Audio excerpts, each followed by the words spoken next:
édition du journal sur Héritage Télévision. C'est parti pour les titres. Dans la province du Nord Kivu, 3 journées de deuil sont décrétées en mémoire de 16 civils tués dans une embuscade contre un camion à Kapoka, au nord de la cité d'Ocha. Vous suivrez les détails dès le début de ces journaux.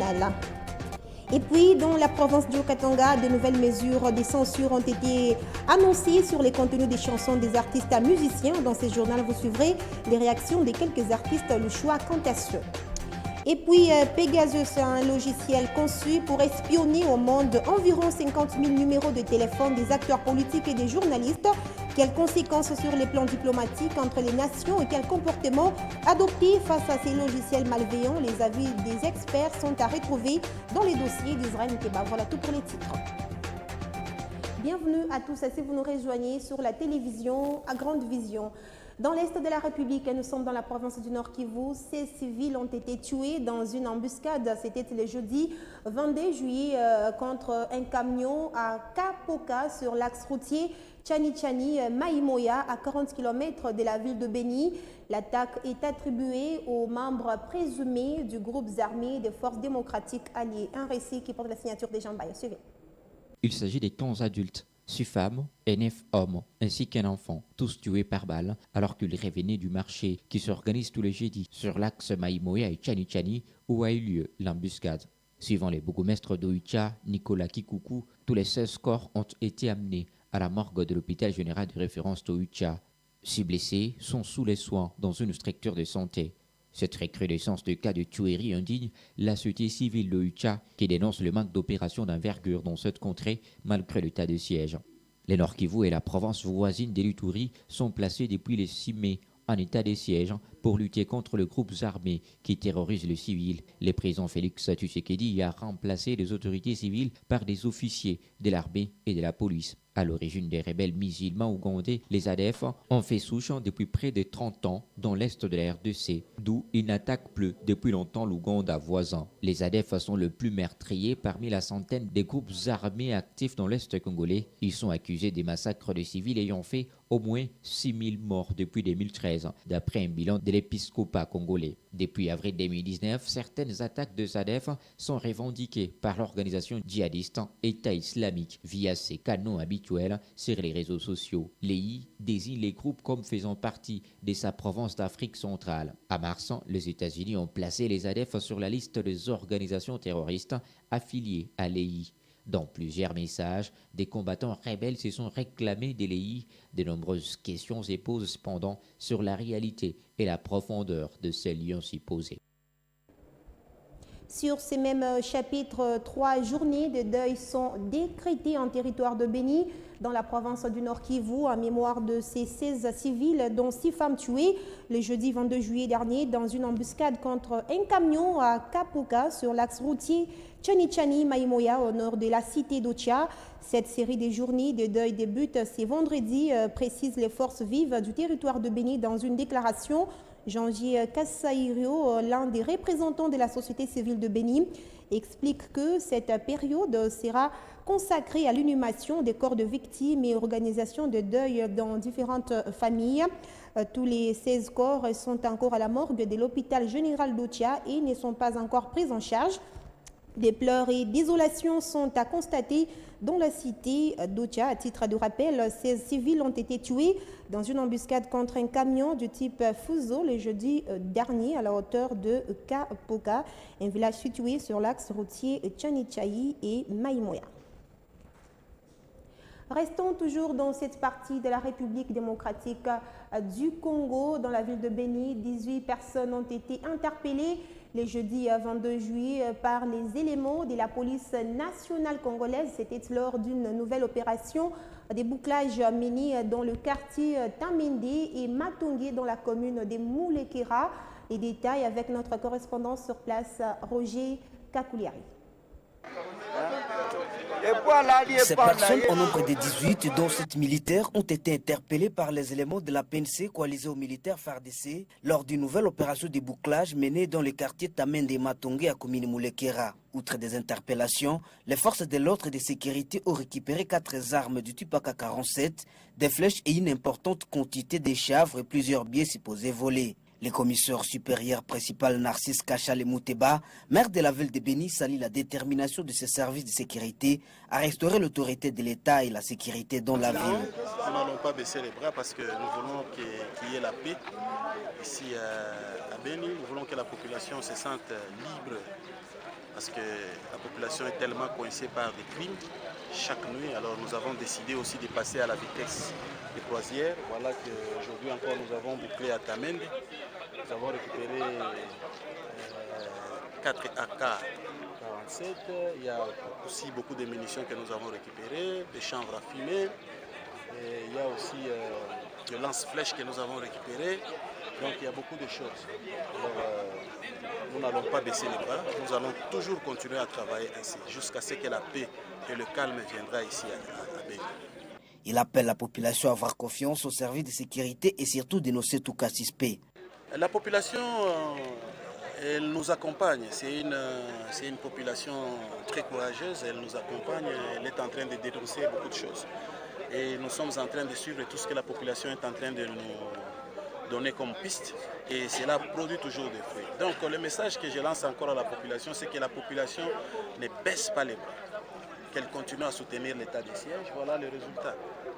Les personnes interpellées ont été mises à la disposition de la justice pour instruction de leur dossier. Des biens supposés volés, dont 2 motos et d'autres, seront remis aux propriétaires une fois identifiés. Béni, Roger Kakouliraï. Restons toujours dans la partie est de la République. Au total, 101 combattants du groupe rebelle Alliance des Patriotes pour un Congo libre et souverain se sont rendus les jeudis aux forces armées de la République démocratique du Congo. La remise symbolique des armes au commandant justement Sokola II, le général de brigade Mwewe Evariste, a eu lieu à Massissi Centre. Les détails sur... Actifs dans les villages Mafouo, Kihuma et Shoa, en territoire de Massissi, ces 101 combattants de la PCLS ont officiellement remis leurs armes, une quarantaine au total, au commandant Sokola II, le général Mwehulumbu Evariste, ce jeudi à Massissi Centre. Selon le responsable de ces rendus, le général autoproclamé Paul Mahéché, bras droit du général Janvier Karaïri, chef de la PCLS, c'est pour répondre à l'appel du chef de l'État qu'il quitte la brousse. Kulingana na ordre yenye President Felix Tshisekedi ametosha. Sisi wote tunakubali kurudisha amani ndani ya nchi yetu. Kwa hivyo tumekuja tunachunga guvernema ya nchi, tupangie tusaidiane kufanya kazi pamoja na wengine. Pour Télésphore Mitondeke, rapporteur général de la société civile de Massissi, cette réédition est un ouf de soulagement pour les populations civiles. Et donc cette réédition progressive des éléments des groupes armés impacte très positivement sur la démarche d'abord de l'état de siège qui est celle de restaurer la paix et la stabilité en territoire de Massissi, parce qu'il s'agit d'une approche qui ne pourra pas passer par le fait de verser le sang des Congolais par les armes. Et donc c'est une action qui a son impact très positif du moins sur la réhabilitation, sur la réalisation ou encore l'atteinte des objectifs de l'état de siège tels que décrétés par les chefs de l'État. L'armée, à travers le porte-parole Sokola II, le major Njike Kaiko Guillaume, précise que toutes les dispositions ont été prises pour l'encadrement de ces rendus. Quoi rassurer, n'est-ce pas, nos jeunes frères qui se sont égarés. Aujourd'hui, ils viennent de répondre à l'appel du commandant suprême. Aujourd'hui, ils viennent de répondre à l'autorité que le commandant suprême a envoyée en province, le lieutenant-général Ndima Kongba Constant. Nous les rassurons que l'ordonnance du chef de l'État a déjà été signée et la structure DDRC est déjà en marche et que la prise en charge n'aura pas de problème. Soulignons que tous ces rendus ont été ramenés à Goma avant de rejoindre leur centre de cantonnement. Dans le reste de l'actualité, vous le savez, la proposition des lois sur la dot déposée le mercredi dernier à l'Assemblée nationale continue à faire débat dans l'opinion, surtout en ce qui concerne le montant de la dot fixé à $500 en milieu urbain et $200 en milieu rural. Interrogées à ce sujet, quelques jeunes filles ont donné leurs impressions. Certaines disent être pour cette proposition, tandis que les autres la refutent catégoriquement. Propos recueillis par Nathalie Monza et Jordi Moulinda. Moi, je suis d'accord. Non, d'après moi, je suis pas d'accord à cette histoire. Pourquoi? Parce que c'est pas normal pour une fille d'être... c'est pas normal d'épouser une fille à ces prix qu'on a demandé en fait. $500, c'est trop peu. Je m'épouse à $500. Parce que moi d'abord j'ai étudié à IPL, je paye par année $750 et qu'on vienne m'épouser à $500, non, ça ne suffit pas, c'est trop peu. 2500 c'est beaucoup. Il n'y a même pas de salaire qui coûte $200.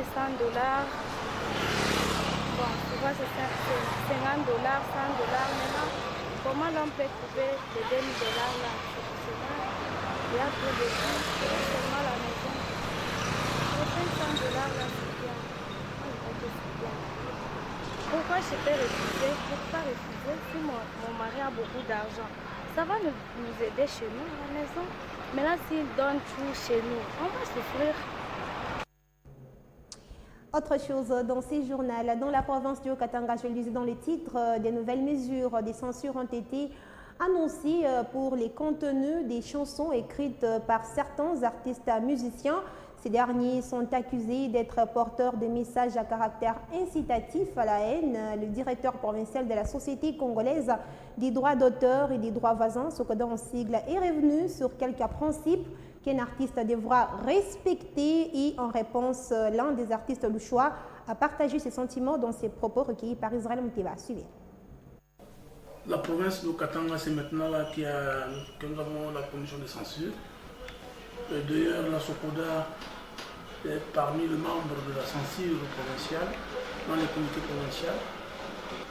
Il est vrai que nous serons en exécution pour le suivi de toutes ces œuvres éditées, jouées par les artistes. Et nous sommes priés de faire le contrôle pour savoir qu'est-ce que l'artiste a écrit, qu'est-ce qu'il a donné à la population, est-ce qu'il a écrit des bêtises, est-ce qu'il a écrit quelque chose pour guider la population, parce que vous savez, nous serons très sévères. La musique, c'est l'éducation. Nous n'avons pas préféré au jour d'aujourd'hui, avec la nouvelle mesure qui vient de sortir, que les artistes musiciens ou des éditeurs commencent à chanter de n'importe quoi. Nous allons commencer à déférer des gens devant la justice. Lorsque l'artiste musicien, il compose, il écrit des bêtises, il chante des bêtises. Si nous comprenons que ça ne donne pas la peine à l'éducation, ils seront poursuivis et arrêtés. La liberté d'expression est là parce que la démocratie, c'est bien de le dire. Mais dans la démocratie, il faut savoir quoi parler. Tu ne peux pas seulement se lever comme ça, tu commences à insulter les gens.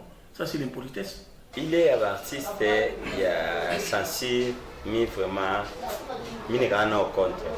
Je ne suis pas vraiment d'accord avec l'idée de censurer les artistes. Parce que déjà, les ministères des Cultures et Arts devraient être dirigés par un artiste. Qu'il soit vieux ou jeune, parce qu'il connaît tout ce que les artistes endurent. Comment un artiste peut seulement produire un message sans se référer à l'art? Ça ne se fait jamais. C'est une œuvre d'esprit. Tout cela dépend du climat dans lequel on est. Si on compare, il a droit de transmettre le message. On a droit de transmettre un message.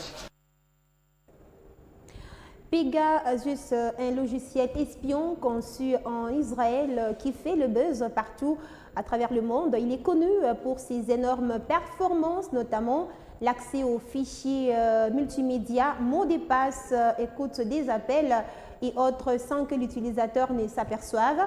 Il a été utilisé pour espionner au monde environ 50 numéros de téléphone des acteurs politiques et journalistes. Quelles conséquences sur le plan diplomatique entre les nations et quel comportement adopter face à ces logiciels malveillants? Les avis des experts sont à retrouver dans ces dossiers qui portent la signature d'Israël Mouteba. Il s'agit de Pegasus, un logiciel espion conçu en Israël pour attaquer les téléphones mobiles sous iOS et Android. Installé sur un appareil, il accède aux fichiers, messages, photos et mots de passe, écoute les appels et peut déclencher les enregistrements audiovisuels ou encore les suivis de la géolocalisation sans que l'utilisateur ne s'aperçoive. Ce logiciel est vendu officiellement à des organisations étatiques démocratiques dans le but d'établir la surveillance des personnes soupçonnées de terrorisme ou autres crimes graves. Cependant, il se révèle être aussi utilisé par des régimes autoritaires pour surveiller des journalistes et opposants politiques, ainsi que des militants des droits de l'homme. Dans le monde entier, environ 7 gouvernements africains, parmi lesquels le Togo, le Rwanda et le Maroc, qui auraient déjà espionné des journalistes et des activistes, et près de 50 000 numéros de téléphone appartenant à des militants, des journalistes et des leaders politiques auraient déjà été victimes de ce logiciel. Pour l'Amnesty International et le consortium des médias Forbidden Stories, le Maroc est le pays ayant occasionné l'espionnage des personnalités politiques françaises, dont le président Emmanuel Macron. Accusation niée par le gouvernement marocain qui, à son tour, exige des preuves palpables et menace de poursuivre en justice ses accusateurs. Frédéric Amani, expert des questions internationales, estime que les États devraient se mettre ensemble pour contrer ce logiciel espion et préserver leurs relations diplomatiques. Le droit international donne un certain nombre de mesures qui, lorsqu'un État est espionné ou lorsqu'un État cherche à espionner un autre, à ce moment-là, il y a des sanctions et des mesures de représailles. Ce logiciel qui a été mis en place et que certains États africains ou européens l'auraient utilisé pour espionner les autres, ça pose un problème. Pourquoi? Dans les relations bilatérales ou de façon générale dans les relations internationales, lorsque les États acceptent de travailler ensemble dans la coopération, lorsque on accepte ou on se fait espionner par un État qu'on espérait ami, entre parenthèses, parce qu'il n'y a pas d'amis au vrai sens sur la scène internationale, ce sont les intérêts qui comptent. Lorsque les États, chacun ne veut pas mettre un peu d'eau dans son vin, mais on ne veut pas en arriver là-bas. Mais ce qu'il faut noter, ce qu'il faut souhaiter, c'est que chaque État se réserve le droit d'espionner l'autre. Pour sa part, Otiniel Kouete, ingénieur informaticien, les utilisateurs de smartphones devront faire preuve de beaucoup de prudence vis-à-vis des différents liens qui leur sont transmis par peur de plonger dans ce logiciel malveillant. Généralement, en sécurité informatique, nous parlons des zéro clics. Ça veut dire que tu ne cliques sur rien, tu ne fais rien, mais le logiciel s'installe de soi. Alors moi je pense que le concept jusque-là, il est encore complexe. Penser à une solution de contourner, c'est un peu complexe. Mais dans le domaine de sécurité, je demanderai à la communauté qui me suit d'être vigilant sur l'ensemble des applications que nous installons sur nos smartphones, parce qu'il y a de ces applications-là qui ont un objectif spécifique, soit c'est pour nous détruire, soit c'est pour prendre toutes les données que nous avons et les mettre à la disposition de tout le monde. Donc moi je demanderai aux gens d'avoir cette confidentialité-là chaque fois qu'il y a un élément à installer, lire suffisamment, regarder la documentation, ou sinon il ne faut pas vouloir installer ça, il ne faut pas cliquer sur un lien dont on n'a pas de précision. Pegasus, introduit dans un téléphone intelligent, permet d'en récupérer les messages, photos, contacts et même d'écouter les appels de son propriétaire, et aucun logiciel, jusqu'à ce jour, ne peut le contrer. Page noire, dans ce journal, le chef du village Katanga, Eugène Kibombe Kilanga, décédé depuis le lundi dernier, a été inhumé, c'était le jeudi 22 juillet, dans son village conformément à la tradition.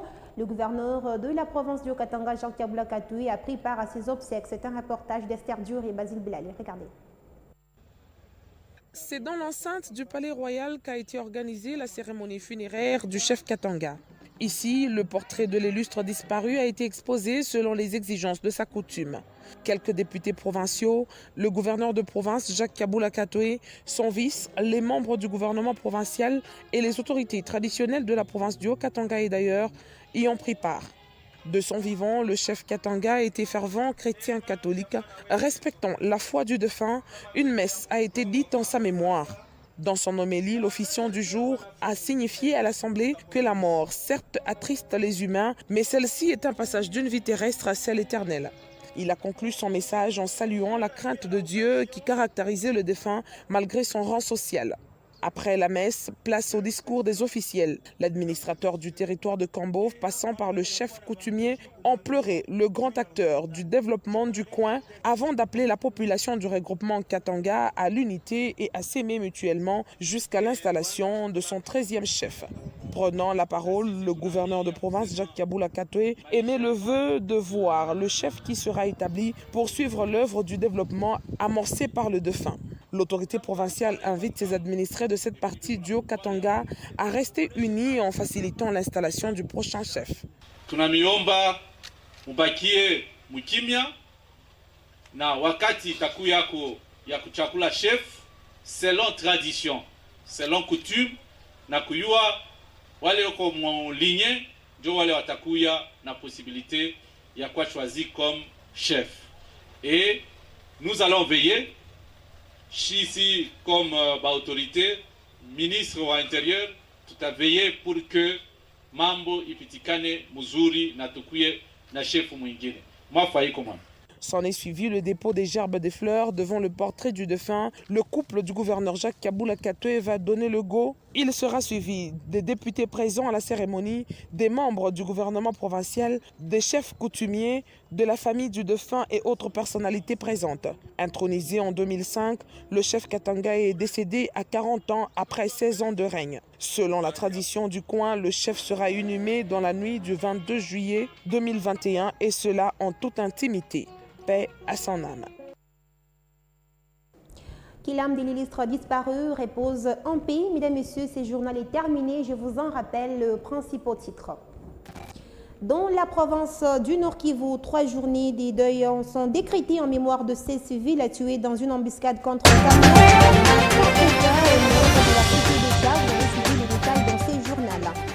Et puis, dans la province du Haut-Katanga, de nouvelles mesures de censure ont été annoncées sur les contenus des chansons des artistes musiciens. Dans ce journal, vous avez suivi les directeurs de la Société congolaise des droits d'auteur et la réaction de quelques artistes louchois. Pegasus, un logiciel conçu pour espionner au monde environ 50 000 numéros de téléphone des acteurs politiques et des journalistes.